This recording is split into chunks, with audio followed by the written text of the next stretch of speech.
Choosing the right shock is super simple. First, you just got to choose whether you want the exposed shock shaft or the covered shock shaft. We just got to pick one of two different shock lengths.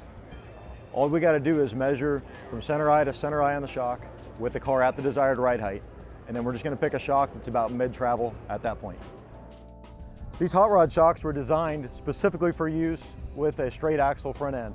A lot of these cars are oversprung, so we took almost all the compression dampening out of the shock and left just enough rebound dampening in it to offer premium ride quality out of a straight axle front end. On the back of this street rod, to get premium ride quality, we chose to remove the leaf springs completely and use one of our weld-in four-link systems. This allows us to get the best suspension geometry, great traction, and awesome ride quality with the use of our coilovers.